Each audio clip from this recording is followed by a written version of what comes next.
Assalamualaikum warahmatullahi wabarakatuh.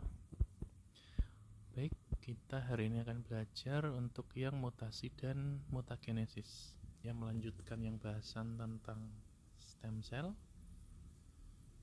kemudian rekombinasi, kemudian kita akan masuk ke bahasan mutasi dan mutagenesis. Nah, ini adalah yang akan kita bahas nanti.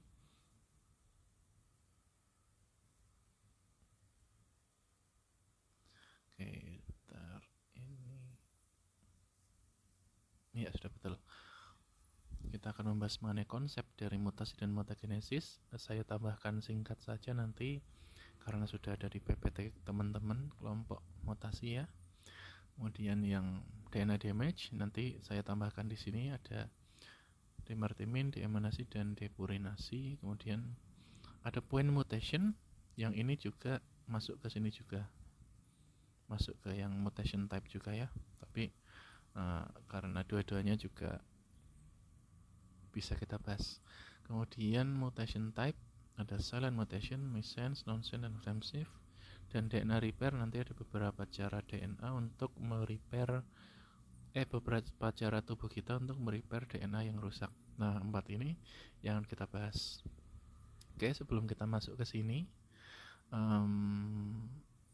bentar. Kita ke sini dulu. Jadi kita sebagai manusia itu kan ada memiliki suatu sequence DNA seperti ini yang berasal dari pertumbuhan, perkembangan stem cell dan sebagainya yang kita sudah bahas di awal. Kemudian ada rekombinasi yang panjang sekali pembahasannya ya videonya. Kemudian kita akan masuk di sini, artinya kita fokus di DNA ini. Nah, DNA ini itu tidak akan selalu ajak setiap waktu karena bisa terjadi karena faktor tertentu yang menyebabkan DNA ini mengalami perubahan bahasa DNA di dalamnya, seperti itu. Nah, faktor-faktor yang mempengaruhi ini terjadinya perubahan kita sebut dengan mutagen. Dan kejadian yang bahasa DNA di dalam bahasa nitrogen di dalam DNA kita berubah itu kita sebut dengan mutasi. Atau kalau kita balik, ketika terjadi mutasi maka penyebabnya kita sebut dengan mutagen. Nah, proses terjadinya mutasi itu kita sebut dengan mutagenesis. Ya, mutasi dan genesis. Seperti itu. Kemudian kita akan, ini nanti tak taruh depan aja, yang ini yang mutasi, mutagen dan mutagenesis. Kita kembali ke basic dulu. Ya, bahwa DNA di tubuh kita itu kan sebetulnya tidak seperti tali yang kemarin pas pertemuan saya sempat cerita. Ibarat kita punya tali atau benang, maka benang itu tidak akan dibiarkan hanya teruntai secara bebas di ruangan kita, akan tetapi harus kita pack dengan baik dan urutan yang benar menjadi satu kesatuan sehingga gampang untuk disimpan, yang kita sebut dengan kromosom kalau di tubuh manusia. Kemudian artinya ketika kita urai menjadi satuan terkecil, suatu kromosom itu nantinya akan memiliki satuan terkecilnya berupa DNA. Seperti ini. Kemudian kita akan membreakdown lagi bagian dari DNA ini. Bentar. Oke. Ya, kita akan melihat lebih dalam lagi mengenai DNA. Teman-teman bisa lihat di sisi yang kanan ya. DNA dari nama deoksiribonucleic acid, yaitu asam ribonukleat. Di sini ada 4 macam basa nitrogen. Yang pertama thymine, adenin, cytosine, dan guanin. Nah, ketika kita breakdown lagi bahwa suatu basa nitrogen itu base pairs itu di sini maksudnya yang pasangan basa nitrogen ini kan, itu kita ambil contoh yang guanin ya. Di sini ada ribosa, kenapa dinamakan dengan ribo, yang kalau DNA itu ada satu oksigen di sini yang hilang, yang kita sebut dengan deoksiribonucleic acid. Dan di sini ada fosfat, terus di sini ada asam nukleat. Nah, dari sini ya kita kenal ada 4 jenis. Yang pertama ada guanin dan adenin yang merupakan C6 dan C5 heterosiklik. Di sini ya terlihat ada C6 yang A dan yang sisi ini 6 dan sisi ini 5. Kemudian yang hanya C6 saja di sini ada thymine dan sitosin. Ya, seperti itu. Nah, kalau yang kita breakdown lagi, kita bagi dua berdasarkan struktur kerangkanya, asam nukleatnya, maka yang guanin dan adenin ini biasa kita sebut dengan purin, yang timin dan sitosin dengan pyrimidin. Oke ya, jadi kita ke satuan terkecilnya seperti itu. Maka dari sini nanti kita akan bisa lebih lanjut membahas mengenai perubahan pada sequence DNA. Nah, ini PPT teman-teman silakan ini dibaca ya, pengertian mutasi, mutagen, jenis mutagen, kemudian jenis mutasi, spontan dan induksi. Yang spontan itu terjadi secara spontan dan induksi itu terjadi kita induksi. Kemudian somatik dan gametik atau bahasa Inggrisnya adalah germline. Ini juga silakan dibaca. Kemudian jenis mutasi di sini juga silakan dibaca. Ini dibaca ya, yang ini penting.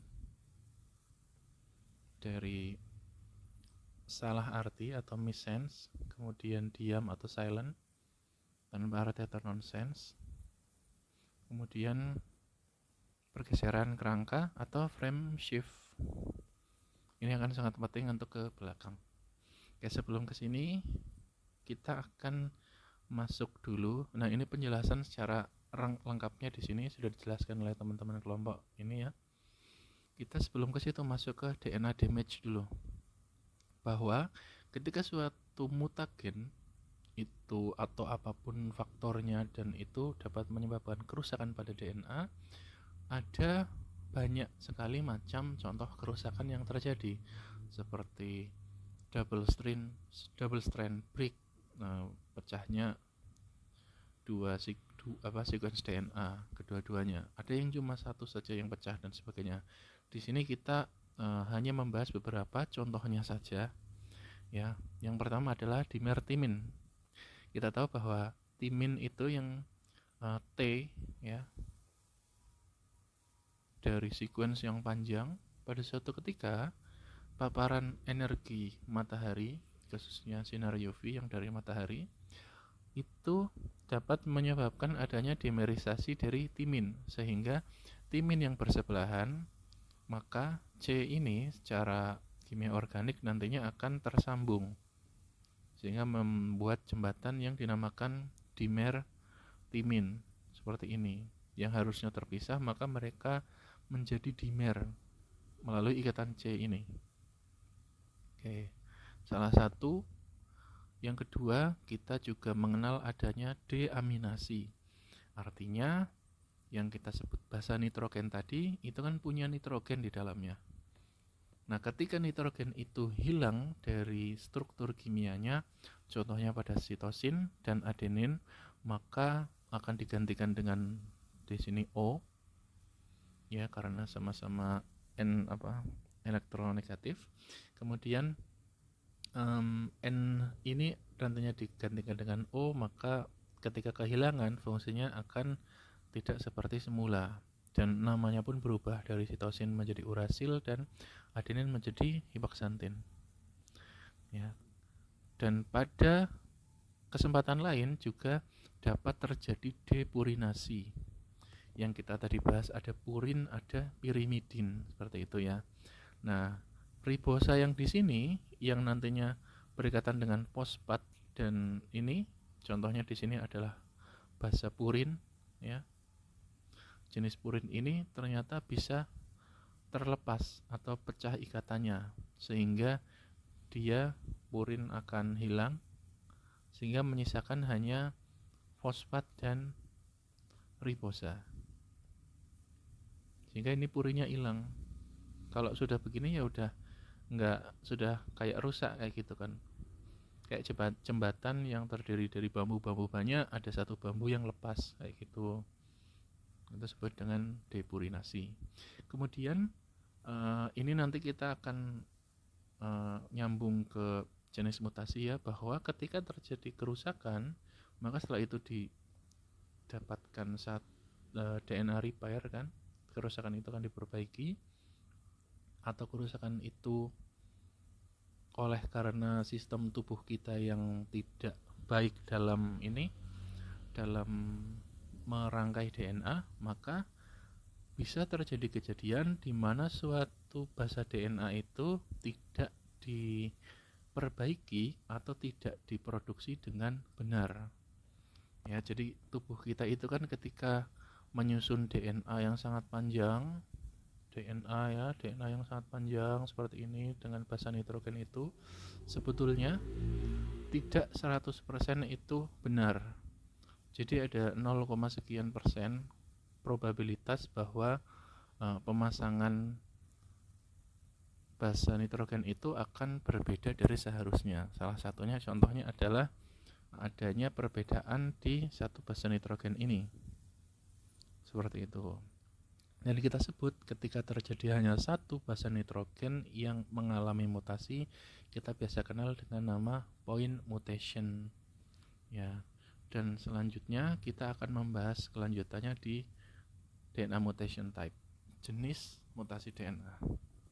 Oke, ini sudah kita bahas tadi bahwa ketika terjadi suatu mutasi pada satu jenis basa nitrogen, kita disebut dengan point mutation.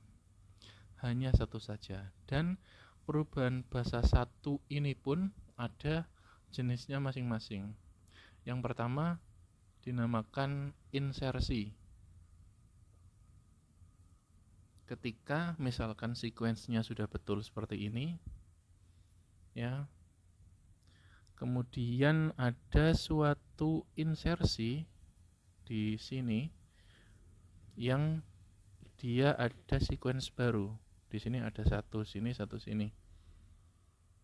Maka satu sequence ini kita sebut dia dengan insersi. Kemudian pada suatu ketika juga terdapat satu basa yang dia hilang dari peredaran. Maka kita sebut dengan delesi. Karena di sini tadinya ada, kemudian dia hilang. Sehingga di sini terjadi deletion. Kemudian yang selanjutnya adalah substitusi, yang harusnya sebentar DNA. Oke, di sini G harusnya guanin, kemudian dia nanti akan termutasi menjadi A, seperti ini ya. Entah karena pengaruh apa atau karena pengaruh pembuatan DNA yang memang ada probabilitas tidak sempurna, itu pasti. Dia ternyata dikode di sini harusnya G, tapi bukannya G, malah dia dikode menjadi A ketika terjadi proses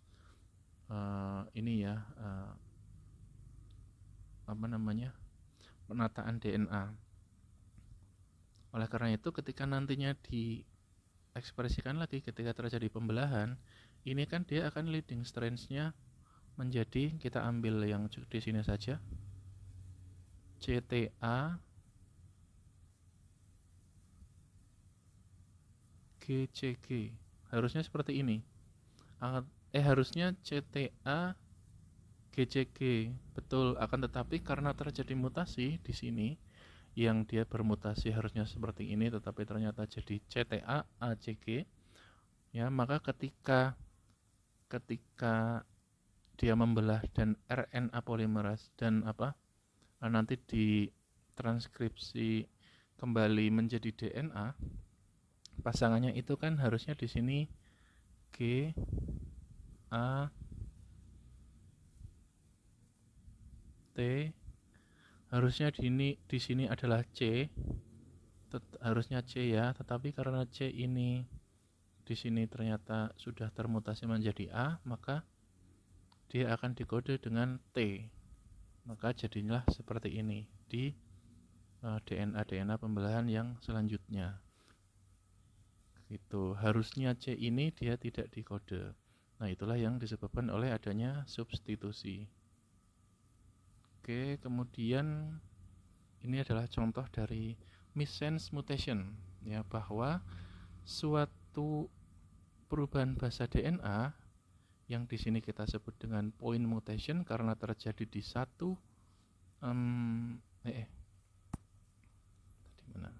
di satu sini ya, di sini teman-teman lihat yang ini, yang bagian A ini.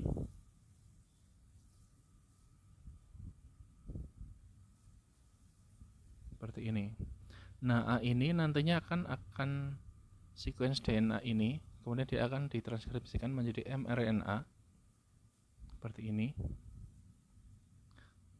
yang akan mengkode tirosin seperti ini. Nah, kemudian terjadi substitusi A itu menjadi C seperti ini. Kemudian nantinya akan ditranskripsikan menjadi mRNA. Yang ditranskripsikan itu yang ini ya. Bentar, nanti biar enggak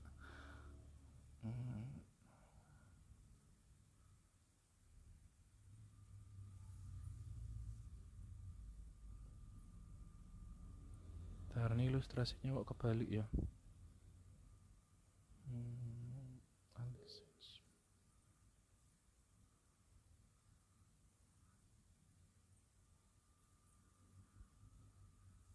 Oh iya, betul. Jadi nanti yang ditranskripsikan itu kan dari sini menuju ke sini, dia akan tetap menjadi C, sedangkan T ini kan dia tetap jadi U ini di mRNA. Dan harusnya si yang tadinya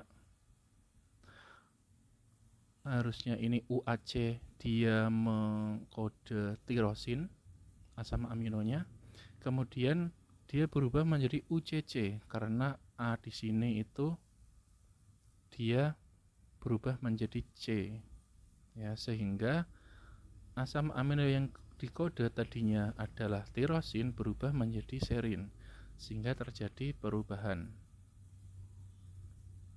Dan ini kita sebut dengan missense mutation. Seperti ini. Jadi ada satu asam amino yang berubah di sini dari protein yang betul seperti ini, kemudian ada perubahan di sini.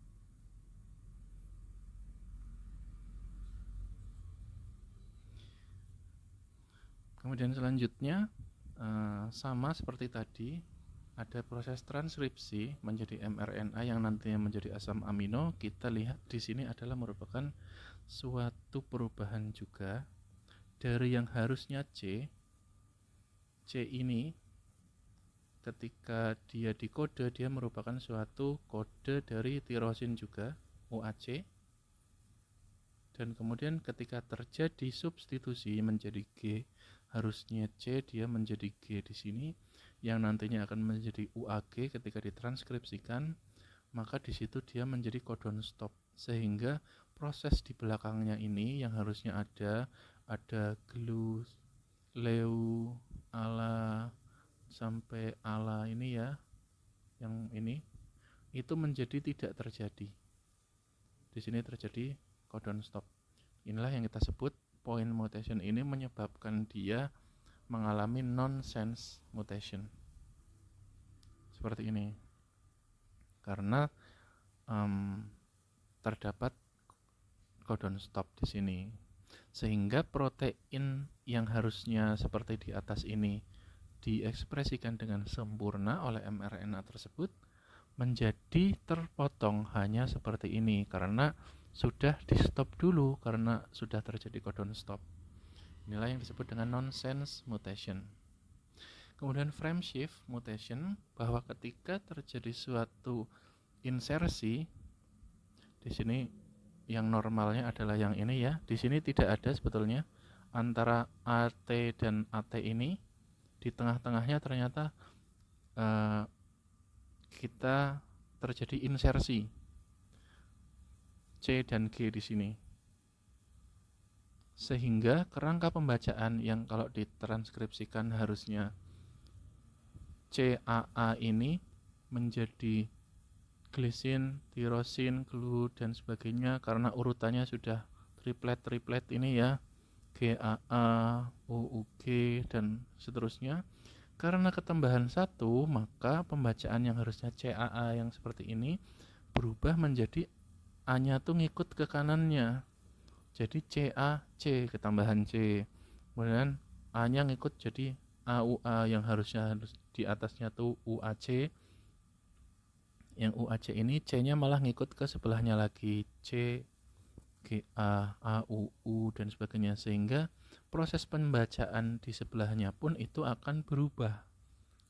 Pertambahan satu mutasi di satu basa nitrogen ya, mutasi di sini menyebabkan pembacaannya menjadi berubah ke sana dan seterusnya hingga sampai codon stop, sehingga terjadi perubahan di protein yang dihasilkan, yang harusnya normalnya banyak dan betul asam aminonya, kemudian akan terjadi perubahan pada ekspresinya menjadi seperti ini. Nah, inilah yang kita sebut dengan yang namanya frame shift mutation, karena terjadi perubahan kerangka pembacaan yang harusnya glisin, tirosin, glu dan sebagainya.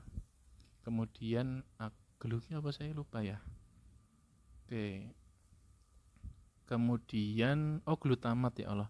Kemudian dia akan berubah menjadi histidin, isoleusin, arginin dan lain-lain yang sangat berbeda pembacaannya dari yang seharusnya. Ini original, ini mutan.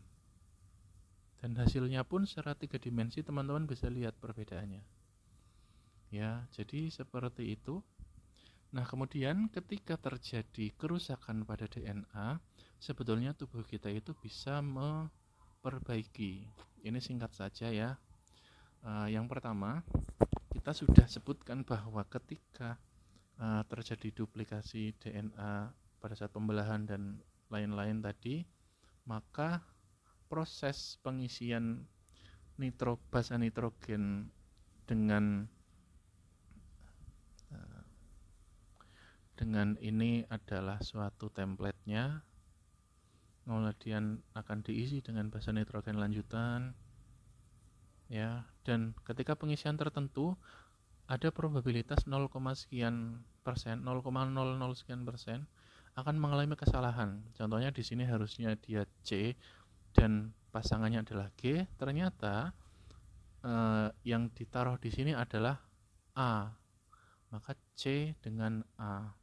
Oleh karena itu disinilah terjadi mutasi dan dia akan jalan terus kayak gitu, terus ke sana.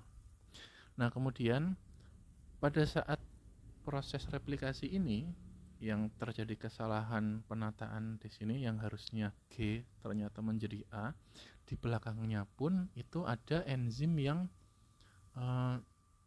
ngecek kayak gitu, ikut mengecek. Jadi tidak hanya penataan basa nitrogennya aja, tapi ada enzim tertentu yang memang dia untuk mengecek adakah kesalahan yang terjadi pada saat replikasi ini. Ternyata ditemukanlah si A ini ya. Kemudian dia ketemu nih. Nah, setelah ditemukan maka Enzim inilah yang nantinya akan merubah dari A ini menjadi G, sehingga strand ini akan normal kembali. Dan adanya enzim B ini itu akan menyebabkan potensi kesalahannya akan semakin kecil lagi, menjadi 0,00 sekian persen yang terjadi di tubuh kita. Saya lupa ininya 0, sekian persennya itu exactly-nya berapa, tapi intinya sangat kecil probabilitasnya untuk tubuh kita mengalami mutasi. Walaupun kalau dari sekecil itu probabilitas, tapi kan strain kita bahasa nitrogennya itu kan sangat banyak kayak gitu. Jadi kemungkinan tetap ada 1-2 macam mutasi pada saat pembelahan. Oke, jadi seperti itu. Ibarat ini tukang ya pada saat replikasi, kemudian ada mandornya yang ikut memantau. Gampangannya seperti itu, dan kita katakan mismatch repair. Dan penemuan ini pertama kali ditemukan di E. coli, Escherichia coli, bakteri.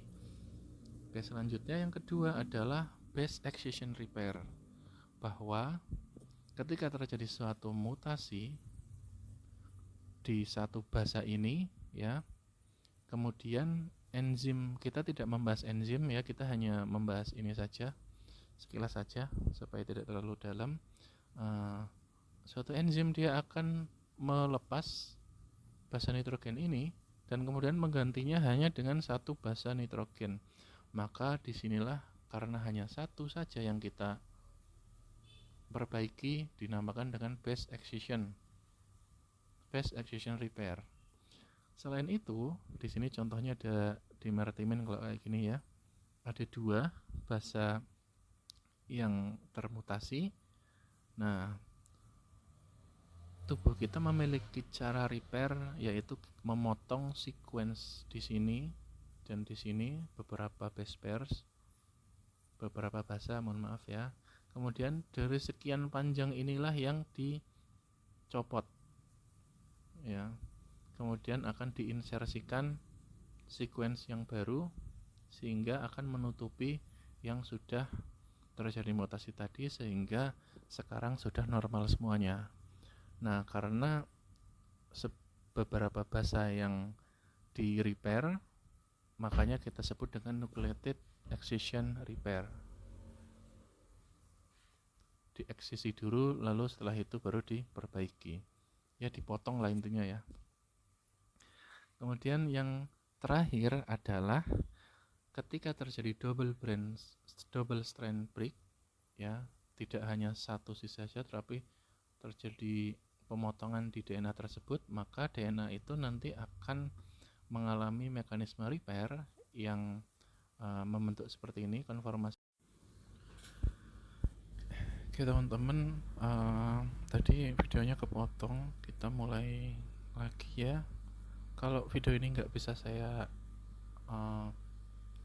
saya gabung dengan video yang sebelumnya, jadi mungkin ini video tersendiri, tapi kalau bisa berarti ini nanti akan jadi satu video meneruskan video yang tadi. Oke, kita tadi yang ini ya kita tadi membahas yang ini. Sebetulnya udah tinggal selesai, ini tinggal yang terakhir ya, ini nggak masuk. Oke, kita masuk ke sini saja, tinggal satu bahasan terakhir. Oke ya, jadi pada suatu ketika DNA kita itu bisa mengalami kerusakan berupa double strand break. Tidak hanya satu strand yang rusak, akan tetapi keduanya itu bisa mengalami kerusakan dan terpisah seperti ini ya. Kemudian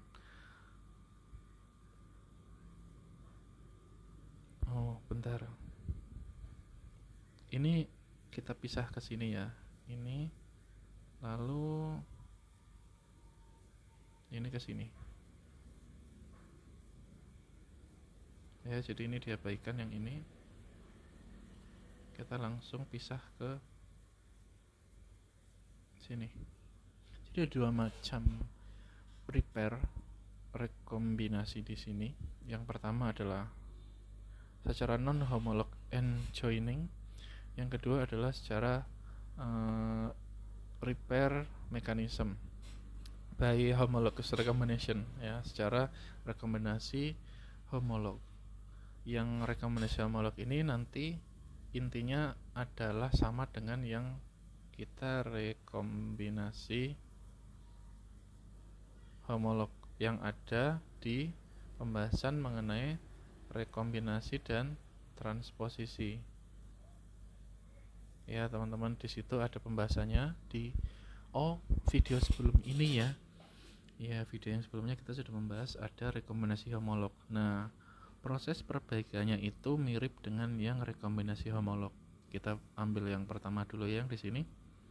Yang homolog, bahwa ketika terjadi, saya kasih nomor 1 dan 2, janganlah.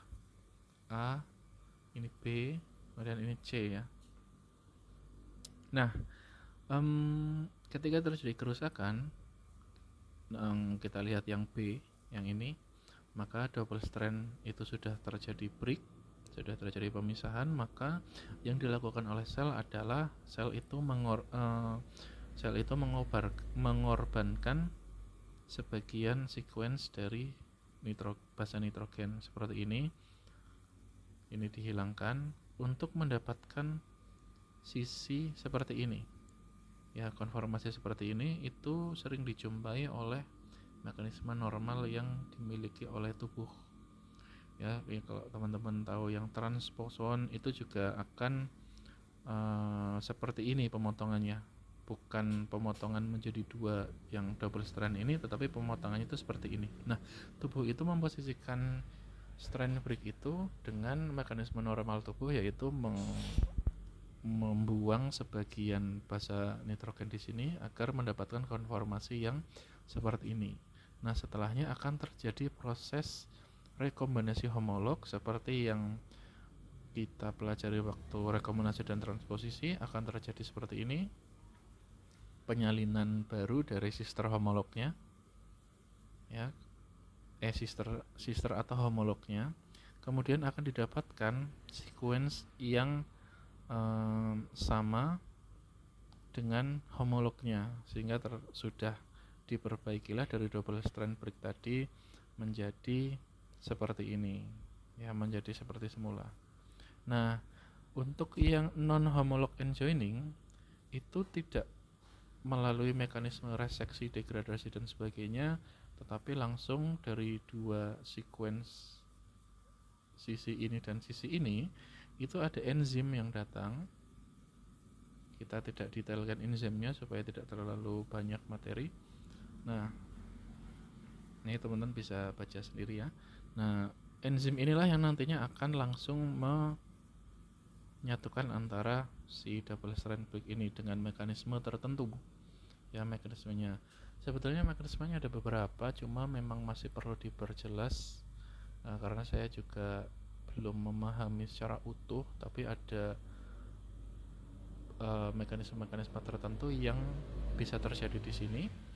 Intinya adalah menggabungkan antara strand yang terpisah ini sehingga didapatkanlah penggabungan DNA yang tadinya terputus menjadi tersambung kembali. Tetapi proses penggabungan ini itu tidak serapih seperti yang rekombinasi homolog, karena kalau homolog kita sudah langsung memasukkan kopinya dan sudah kembali seperti semula. Kalau yang non homolog itu langsung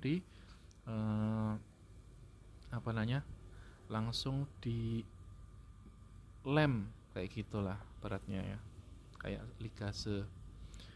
Nah, seperti itu mungkin, sehingga proses repair pada yang non homolog ini memang tidak serapih seperti kalau ada jembatan yang putus ya, atau ada misalkan ada kabel kita putus, kabel charger kayak gitu ya, atau apa ya,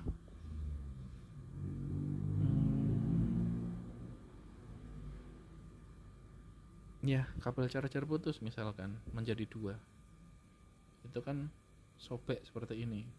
Nah, kalau kita cuma disambung-sambung aja terus langsung disolatip. Kalau orang yang ahli, mereka buat perpotongan dulu, mereka buat apa istilahnya tuh, template-nya si kabel yang kiri dengan yang kanan ini, kemudian mereka sambungkan dengan rapi, dan kemudian mereka tambahkan kabel atau dan lain-lain sehingga penyambungannya itu rapi. Nah, ilustrasi ini adalah yang homolog, kalau yang ilustrasi atas adalah non homolog, karena ya wis di ini aja, di apa, segera disambung aja kayak gitu. Nah, itu merupakan mekanismenya.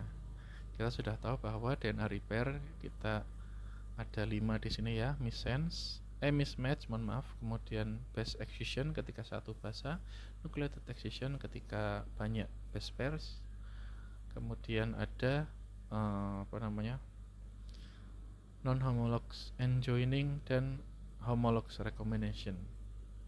Oke, ini dampak mutasi. Intinya mutasi bisa menyebabkan kanker dan berbagai macam penyakit lainnya. Ini teman-teman kalau search ini nanti akan tahu, oh di bagian mana mutasi itu terjadi.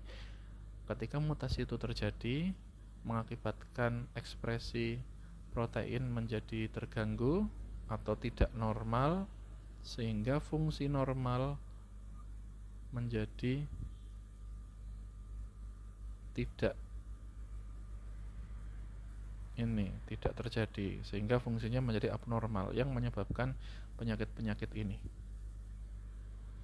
ya. Oke, jadi mungkin cukup sekian. Teman-teman yang sudah mau menyimak selesai silakan dicukupkan sampai sini. Boleh, kalau mau dilanjut saya tambahkan sedikit tapi tidak masuk ujian ya, bahwa